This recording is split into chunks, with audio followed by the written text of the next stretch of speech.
welcome to the Titans of Food Service podcast. Thanks for signing on and joining me here today. Yeah. Hey, Nick, I'm excited about it, man. Looking forward to it. All right. So I'd like to start off with the Fiery Five food service questions, which are fun, just easy icebreaker questions. Are you ready? Hey, I love game shows. Okay, good. So the first one is if you could have dinner with any one person, whether that person is historical or alive, who would it be and why?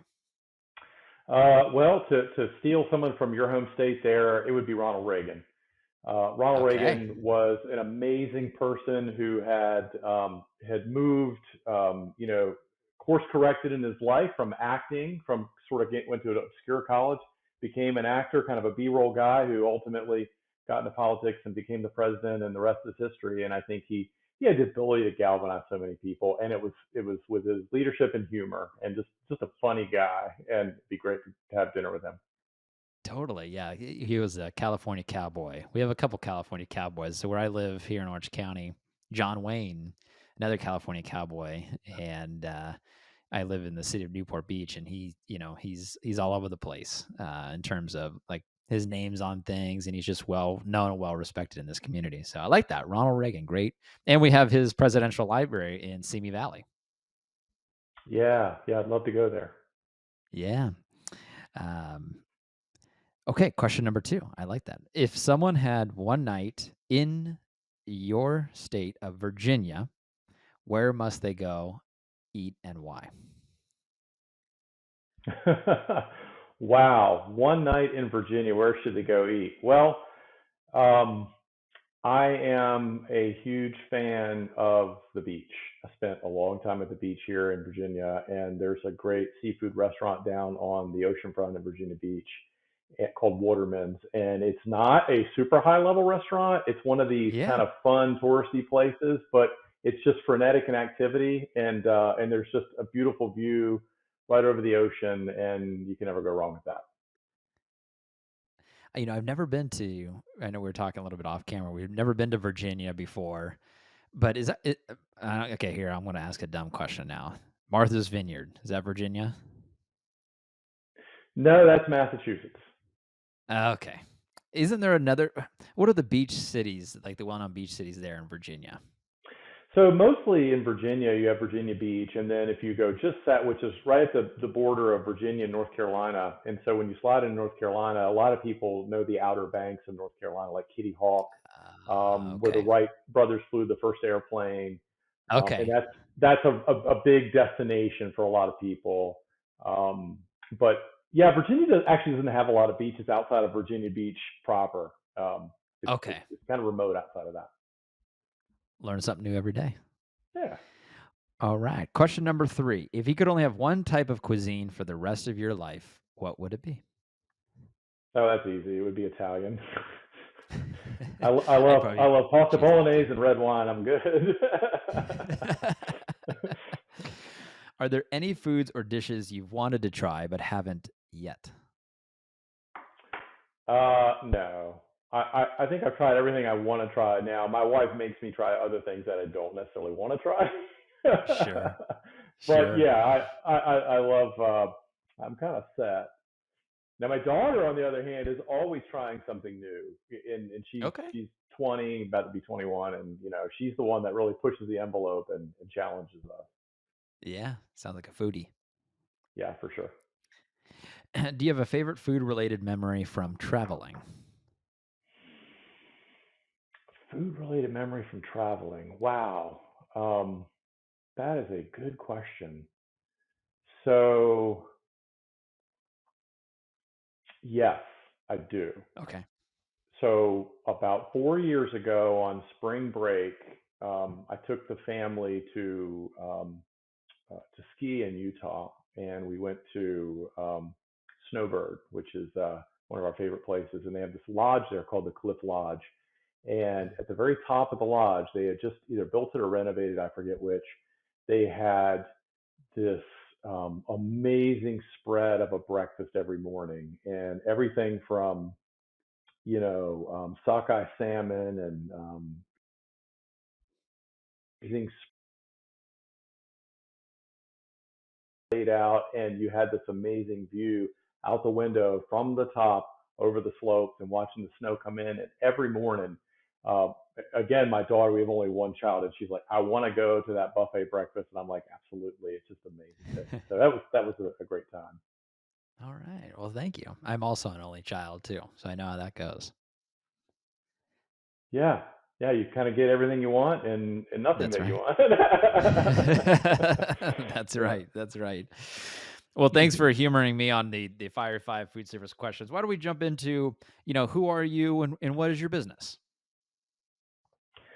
Yeah, absolutely. So, as you introduced, I'm Paul Neal, based out of Virginia, and I'm in real estate finance. Really, my big focus is empowering business owners Mm, in all classes. So, food service business owners for sure, restaurant owners, small cafe owners. We were talking off air about a popcorn store owner. But we yeah. empower business owners to really to accelerate their wealth creation through property ownership.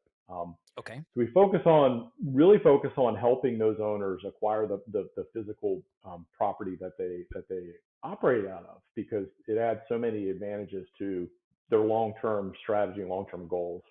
Again, of wealth creation, freedom, because most business owners go into business because they want control, right? They want independence. They want to be.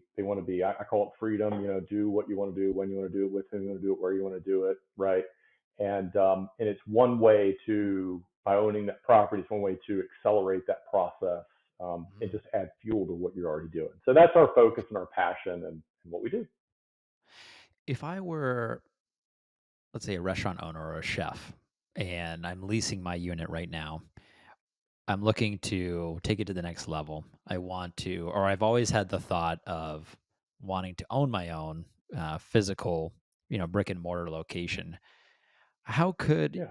I generate wealth from owning that property? Well, there are a number of ways that you could do it. Okay. You know, first off, you have to talk about you know from a wealth creation standpoint, it's sort of best to plug the holes in the bucket before you start adding more water into it, right? Okay. So when you're leasing a space for your business, and again, to put this in context, this is not for a startup business, right? This is for a business that's established and they've got a Mhm. track record and they've got a consistency and sort of a long-term game plan. Um, so you realize that the rent that you're paying is essentially empowering somebody else, right? Mhm. You're you're trading dollars monthly for the privilege of having that space, which is a value, right? You have to operate your business Mhm. somewhere, and you're foregoing the opportunity to put the rent dollars into your own pocket and build your own equity. So you're basically padding the pocket of the landlord, essentially your tenant. Mhm. So so by owning, you capture some of the rent dollars turned into equity. You're foregoing the opportunity for appreciation of the property over time. Um, Taxes also are a big concern for business owners, because when you start doing well in business, as I say in my book, you become the IRS's fanboy, because the more money you Mhm. make, the more they phase out deductions and things like that. And so by owning a building, you can actually do some things creatively and legally in the tax department, where you have a real estate entity actually owns the building, and then your operating company or your restaurant will lease from the building. And so Mhm. you can capture some depreciation tax savings, and you can offset some of your income that way too. So you lose that opportunity by renting from someone else. Um, and then the other thing we have a lot of clients do, they go into it with a perspective of, if we're talking just the financial piece, Sure.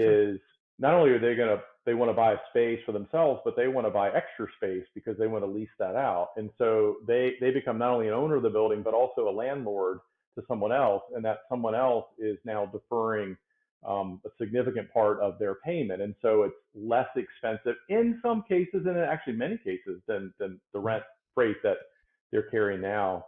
Um, for instance, this is not a food service guy, but one client we just finished working with, Yeah. he built a 12,000 square foot warehouse. He's in a personal service business. He's a like a general contractor, does like high end repair or renovations on homes. Anyway, so he built a 12,000 square foot warehouse. He's going to occupy about 7,000 feet, and then the other Mm, 5,000 he's leasing out to clients. And when you run the math based on the current rent rates in the market, he's almost zero out of his pocket monthly. So plus he's got much more space. He's got new space. He's got appreciation opportunity, and I've got a ton of stories. But that's just so you're giving up those opportunities by not owning, and yeah. by leasing. And again, leasing makes sense in a lot of cases. Don't get me wrong; it's not a one size fits all. Everyone should do it. And in some cases, you might not be in a physical location where it's easy to move. Um, but interestingly enough, in the food service, so one of my clients is a guy named Osman. He immigrated here from Turkey 15 years Hmm. ago, and he owns a couple pizza businesses. So he built these pizza businesses, and he was leasing two locations. And the pizza business is pretty. A lot of these smaller food service businesses are more locally based, right? So Hmm. you're probably not going to drive 30 miles to a pizza shop. So Hmm. he's a location, put I think $80,000 or $90,000 in the kitchen, renovating it, getting it just the way he wanted. In the building 8 years, and the landlord knocks on the door and says, "Hey, I'm going to sell your building." So he was leasing. Now, fortunately for him, the landlord said, "I'm going to give you the first right of refusal to buy the building," but he didn't have to do that. And so Osmond was in a position, well, I'm either going to have to buy this building, or I'm going to have to uproot my entire business, find a comparable location nearby that doesn't disturb my customer base, and make this transition without losing significantly. So for him, it was more of a defensive position. He's like, okay, but his reaction, unfortunately, he was able to get ahead of that. But we like to educate people, particularly if they're in a business that really is dependent on a local geographical area, is that you need to be in control of that, because if you lose control of that, what do you do? Yeah, it's a good point. Looking at the real estate climate right now, how it currently is with the high interest rate loans and how that's how that looks, I would imagine, if I'm just looking at it as a pure investment, that right Mm-hmm. now there's probably maybe not a lot of buyers because the environment of interest rates being so high. However, there may be opportunity for people out there who were to purchase a brick and mortar location and potentially in a couple of years, as the interest rate comes down, to do a cash out refinance and potentially may use that money to buy a Mm-hmm. different property. Is that what do you think of that idea? So yeah, that is one strategy. I mean, so kind of to frame the interest rate conversation. I mean, obviously they go up and they go down, and commercial rates right now for owner occupied space are. I mean, we're in the sixes, so it's not like it's Yeah. crazy. Now, relative to 2 years ago, 3 years ago with COVID, but that was an Hmm. anomaly that we've never seen. Um, and depending on the type of space, Nick, that they're looking for, it is still actually very competitive. If you're looking to buy a large office building or whatnot, then yeah, you probably have a lot of opportunity, to step in there, because of the Yeah. changing dynamic of the workforce. But small retail, small flex warehouse space, things like that, that most of our clients are typically buying, is in pretty high demand in many areas. To your point, though, in terms of cash out refinance, so that is an option, and that's one of the strategies Hmm. as you build equity in a property over time. Sort of a forced savings program. You are building equity as you pay down the loan on your building, and your property will appreciate, because we know that things can be up and down, like with appreciation of real estate, but generally over Hmm. over time it's going to appreciate, right? Hmm. And so again, not a short-term strategy, a long-term strategy, but Hmm. so 5 and 10 years from now, it will be worth more typically than it is today.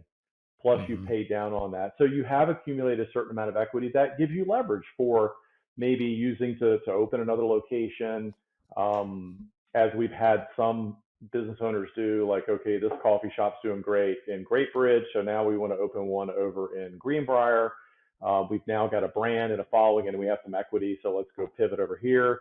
And the Hmm. interesting thing is, when you're buying real estate for your business, we would classify that as owner occupied, where your business lives in it. You can have 10 owner occupied buildings because your business might be in 10 locations, right? Um, Mm, which is different than traditional just investment real estate. And so the terms are more favorable, the opportunities are, to get in are more favorable.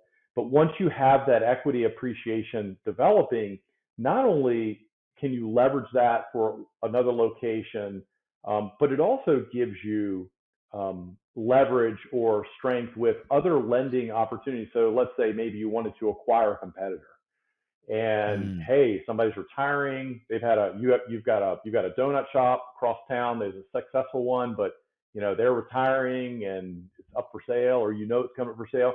You could leverage that with the bank and probably buy that second location in many cases without no money out of your pocket, just because you have the equity on your balance sheet.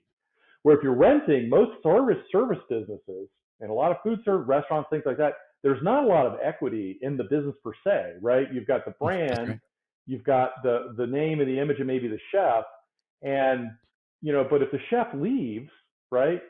If I'm in the business and I hire a star chef, the chef leaves, what do I have, right? I've got if I don't have the building, I've got a customer base that hopefully stays, a client base, but maybe not, right? They might follow the chef or whatever.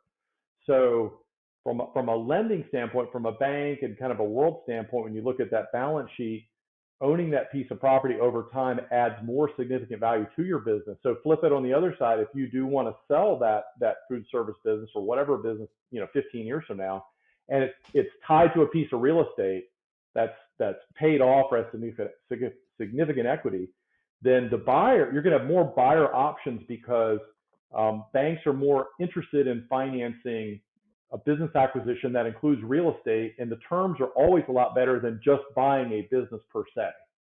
So Okay. instead of getting a term to buy a business, you're going to be limited to maybe a 10-year term. But if it has real estate, you might go out to 20, 25 years, which makes the payments a lot lower. It makes the deal Hmm. maybe doable when it wouldn't be before. And so now you've got a larger universe of buyers for your business because you have equity.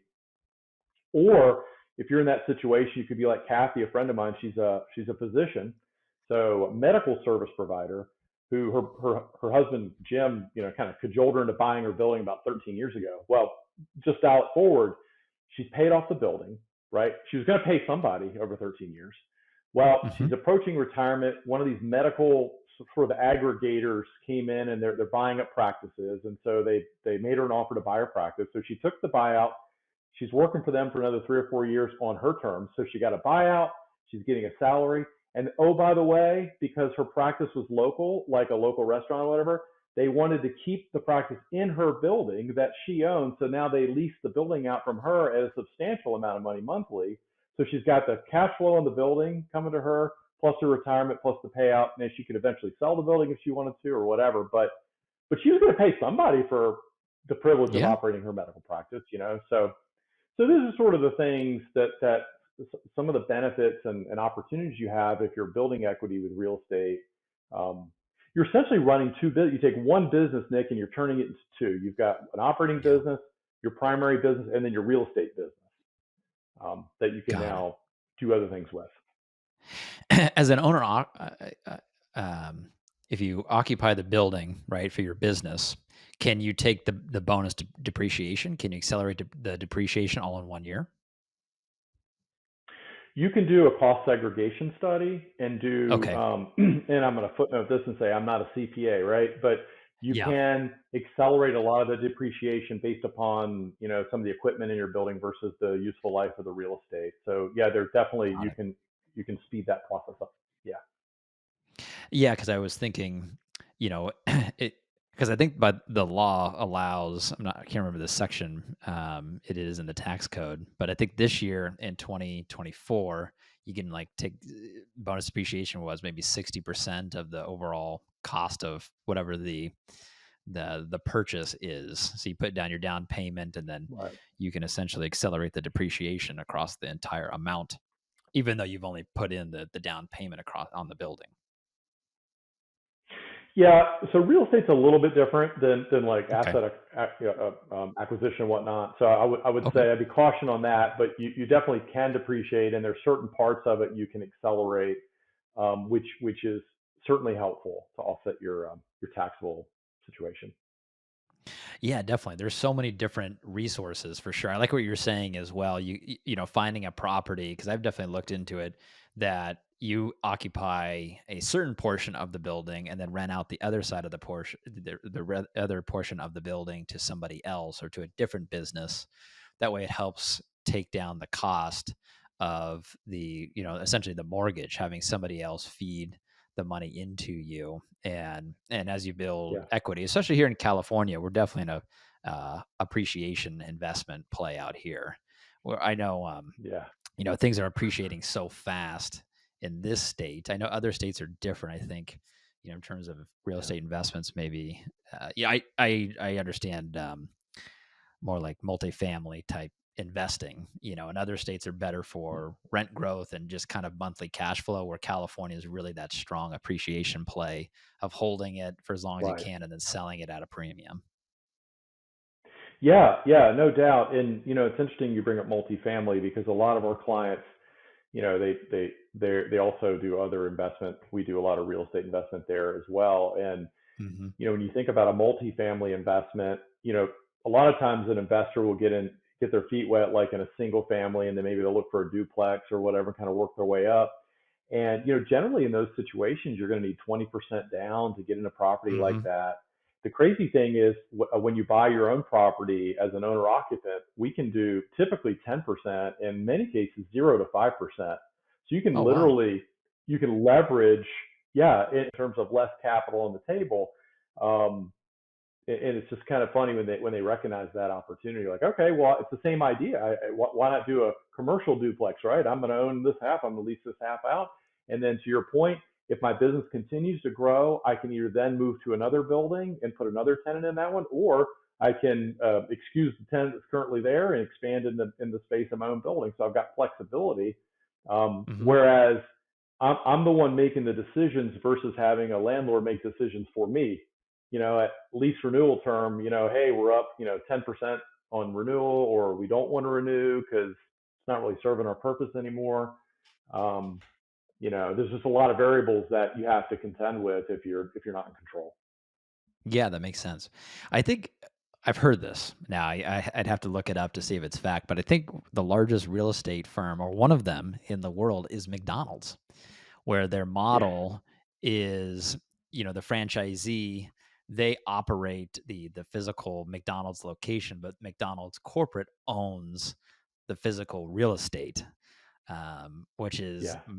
different than other franchising opportunities out there, and it's very smart of what they've built. No, you're exactly right, Nick. Their whole model was they're in the real estate business. In Yeah. fact, I talk about that some in the book. I've got a client, partners, Robbie and Mark. They own car washes, and so they Hmm. started 15 years ago when they were 5, 6 years out of college. I think their dad co-signed for the first one anyway. So, but their whole mission was to try to find car washes in high traffic areas that if they could just essentially, I mean, this is their thinking when they started, if they could essentially just break even on the operation of the car wash, make enough money to kind of survive, then eventually they could parlay that in the sale of the property. And so they started with one little dinky ragtag car wash and parlayed it literally over, I don't know, it's 12, 13 years to using 1031 exchanges, which is another way to take the equity out of this real estate and parlay it without taxes, at least delay it, into a large 8-figure sale. And it was, and the byproduct was they told me, I had them on my show one time. They said um, they did well operationally as well, but that was not the goal. That was almost the benefit. The goal was, hey, we're gonna buy this real estate and let it appreciate, let somebody else pay for it over 10, 20 years. Like Yeah. McDonald's. So they would take one of their car wash properties, sell it, put in a 1031 exchange, and then buy another property with it at a higher value. Yep. Smart. Yeah, they did that, and they Um, would do what you referenced earlier. They would take the equity that they had accumulated in one as well, and maybe not sell it, and they would use that for the down payment on the next one. And so they were scraping as much equity as they could, and they would sell when they needed to, but it was all to move to larger, bigger, better, faster, you know, and more profitable, more high traffic areas. And then one day the venture capital guy showed up, knocked on the door, and said, "Hey, well, would you like to sell?" Hmm. And Robbie That's right. said, "I'll sell for this." And they didn't blink or bat an eye or blink, which is just crazy. It was kind of stupid money actually, but they had a good day.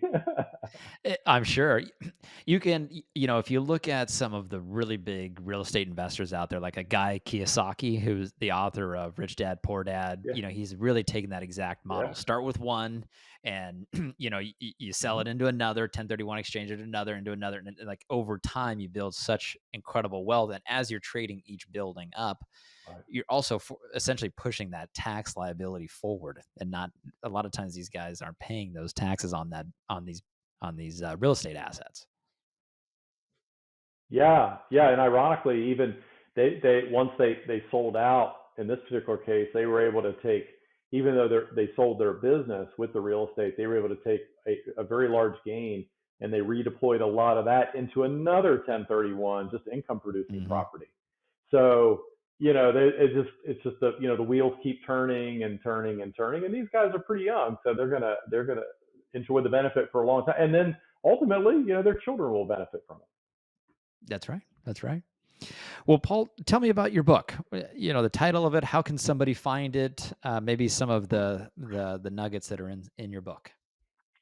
Yeah, so I'll hold it up here for you to see. Yeah. Um, yeah, unleash your business, unlock wealth, autonomy, and control by buying your building and firing your landlord. Um, it's available on Amazon, but really, I have a website, ownyourbuildingnow.com, Hmm. ownyourbuildingnow.com, and you could go there. I give it away for free. You just got to pay shipping on the book, and I'll mail a copy. I also have a 20 question, 2-minute assessment that you can take. It's really kind of a neat quiz we put together that you answer the questions. And really, the fundamental question is, hey, is owning commercial property right for my business? So you go through that, it gives you a customized report in four specific areas. We don't charge anything for that. That's just for knowledge and experience. But the book is really it was fun to write. It's got a lot of these stories in it of clients we've served and the dilemmas they faced and the opportunities they had and sort of the beginning, the middle, and the end. It addresses a lot of the more specific questions like so if you've never bought commercial real estate, then you don't realize the process is completely different from residential. Everyone understands Hmm. residential process is pretty boilerplate, pretty simple. Commercial is not like that at all. So we get into the differences, get into the different loan programs and types that are available. I get into some of the key sort of pitfalls that you gotta look out for, and it's all about sort of being a guide and education, kind of opening your eyes to say, hey, maybe this is a possibility for me. And of course, we help people that are interested in that. So if someone goes through the book, then we and are interested in diving a little deeper, we could do a free discovery call, and we have about 6 sort of criteria that we like to flesh out with someone to say, okay, yeah, you are sort of buyer ready, or no, you're not, and here's why. Mm. So because it's a big step for people, and so Yeah. it has to be right. And so if you don't check all the boxes, then we could say why and whatnot. So our clients seem to like that, and we're very consultative and educational, and that's why the book and so forth, because I'm just passionate about it. I believe ownership. We need to own things, right? Mhm. I'm all we got huge companies and and big government, big companies, big banks, and all that, and we don't want them to own it all. We as entrepreneurs, we need to own things. Real estate for our families and our communities, and we're the ones that employ people, and we're the ones that it's our values that get down to our family and our community, and so pretty passionate about it. So you can check that out. Ownyourbuildingnow.com. I also have a podcast, the Brick and Money, the yeah, I'm messing up, the Brick and Mortar Money Show. So where we talk about this sort of stuff, investing, buying your business, and buying buildings and things like that. That's kind of it. Incredible. Well, Paul, thank you so much. I really appreciate it. I enjoyed our conversation here today, and thank you so much for taking the time to come on here and talk to me.